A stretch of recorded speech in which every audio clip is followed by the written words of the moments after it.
இந்த சம்பவம் பார்த்தீங்கன்னா 30/7/2024 செவ்வாய்க்கிழமை அன்னைக்கு கள்ளக்குறிச்சி மாவட்டம் சங்கராபுரம் தாலுக்கா ஆனைமடு கிராமத்தில் வந்து நடக்குது.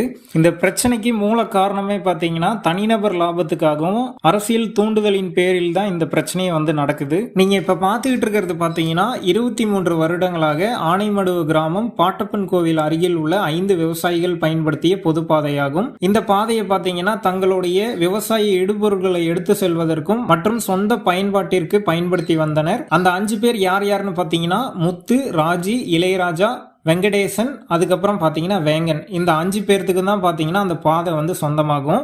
அதாவது இந்த 5 பேர்த்துக்கும் பாத்தீங்கன்னா பாத்தியம் இருக்கு. அதுல முத்து என்பவரோட பேர்ல தான் பாத்தீங்கன்னா இந்த பாதை இருக்குங்க. இந்த முத்து என்பவர் பாத்தீங்கன்னா அந்த மிச்சம் இருக்கக்கூடிய 4 பேர்த்துக்கு வந்து பாத்தியமா எழுதி கொடுத்திருக்காரு. இப்படி எழுதும் போது பாத்தீங்கன்னா ஒரு சிறிய தவறு நடந்துருது. என்ன அப்படின்னு பாத்தீங்கன்னா இப்ப சென்று கொண்டிருக்கக்கூடிய பொது பாதைக்கு அருகில் கிருஷ்ணமூர்த்தி என்பவர் விவசாயம் செய்து வருகிறார். முத்து பார்த்தீங்கன்னா 2001ஆம் ஆண்டு 61ல் 1 ஏங்குற இடத்த வாங்குறாரு. அதை சப்டிவிஷன் பண்ணதுக்கப்புறம் கிருஷ்ணமூர்த்தி 2004ஆம் ஆண்டு 61ல் 1 பிங்கிற இடத்த வந்து வாங்குறாரு. முத்து பார்த்தீங்கன்னா முன்னாடியே வந்து அவருடைய இடத்த சப்டிவிஷன் பண்ணியிருக்காரு. இந்நிலையில் முத்து தனது நிலத்தில் உள்ள சிறிய பாகத்தை பாதையாக மாற்றும் பொழுது பத்திரப்பதிவின் போது 61ல் 1A என்று போடுவதற்கு பதிலாக தவறுதலாக 61(1)B என்று போடப்பட்டுள்ளது. இந்த தவறு முத்துவிற்கே தெரியாது. கிருஷ்ணமூர்த்தியுடைய நோக்கம் எவ்வாறு உள்ளது என்றால் 61ல் 1A என்பதுதான் இந்த 5 பேருக்கும் சேர வேண்டிய பாதை. ஆனால் பத்திரத்தில் 61ல் 1B உள்ளதால் முத்துவிற்கும் இடம் கிடையாது, மீதமுள்ள 4 பேருக்கும் பாதை கிடையாது என்பது ஒரு முடிவாக வைத்துள்ளார். கிருஷ்ணமூர்த்தி பாதையை ஆக்கிரமிக்கும் போதுதான் இந்த ஒரு தவறு வந்து அனைவருக்கும் தெரிய வருகிறது. இந்த தவறை திருத்தி கொண்டு முத்துவும் மீதமுள்ள 4 பேரும் கிருஷ்ணமூர்த்தியிடம் சென்று இந்த பாதை எங்களுக்கு தான் சொந்தம் என்று கூறியும் கிருஷ்ணமூர்த்தி கேட்காமல் அந்த பாதையை உழுது பருத்தி பயிர் சாகுபடி செய்துள்ளார். இந்நிலையில் இந்த 5 பேரும் சர்வரேயரை அழைத்து வந்து எங்களது பாதையை அளந்து கொடுக்குமாறு கேட்டதற்கு எங்களுக்கு சொந்தமான நிலத்தில் சர்வரேயர் வந்து எப்படி அளப்பார் என்று கிருஷ்ணமூர்த்தி கூறியதால் அந்த முயற்சியும் இந்த 5 பேர் கைவிட்டனர். அதுக்கப்புறம் இந்த 5 பேரும் ஒன்றாக இணைந்து கோர்ட்ல போய் கேஸ் போடுறாங்க. எங்களுடைய பாதையை இந்த மாதிரி வந்து இவர் ஆக்கிரமிக்கிறாரு அப்படின்ட்டு. இதை மீறியும் பார்த்தீங்கன்னா கிருஷ்ணமூர்த்தி மறுபடியும் பருத்தி பயிர் தான் சாகுபடி செய்து கொண்டு வருகிறார். இப்ப நீங்க பார்த்துட்டு இருக்கிறது பார்த்தீங்கன்னா விஏஓ கொடுத்த ஒப்புதல் சீட்டு. இந்த பாதை வந்து அந்த 5 பேர்த்துக்கு தான் சேரும் அப்படின்னு சொல்லிட்டு விஏஓ வந்து சைன் பண்ணி கொடுத்துட்றாரு. கிருஷ்ணமூர்த்தி இந்த பாதையை வந்து ஆக்கிரமிப்பு செய்ததால் அந்த 5 பேருக்கும் பார்த்தீங்கன்னா அளவில்லாத மன உளைச்சல் மற்றும் பொருளாதார ரீதியாக மிகவும் சேதம் ஏற்பட்டுள்ளது.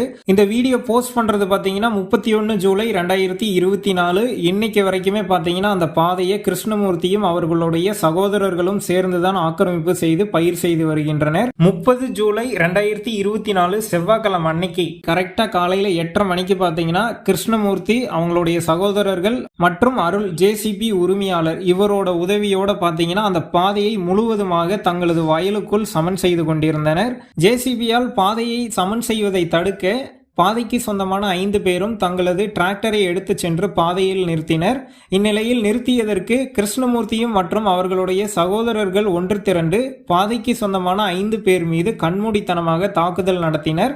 இந்நிலையில் முத்துவின் மனைவி தனலட்சுமியும் வெங்கடேசனும் பலத்த காயம் ஏற்பட்டதால் கள்ளக்குறிச்சி மருத்துவமனையில் அவசர சிகிச்சை பிரிவில் அனுமதிக்கப்பட்டுள்ளனர். அவர்களது கையில் இருக்கும் கட்டைகளை பார்த்தாலே பயம் ஏற்படுகிறது. எவ்வளவு வெறி இருந்தால் இந்த செயலை செய்திருப்பார்கள் என்று பாருங்கள்.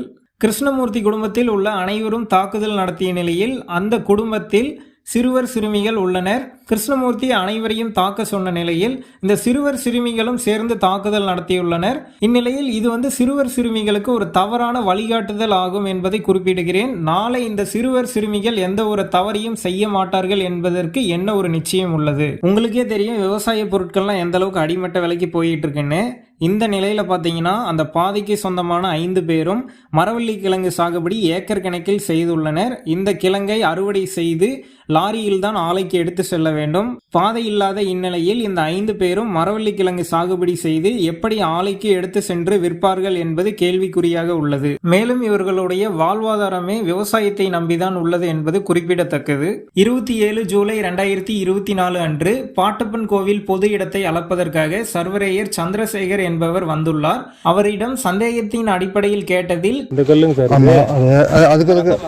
அது உங்க பட்டாளம் அதான் இது எவ்வளோ இருக்குது, எத்தனை அடி அகலம் இருக்குது?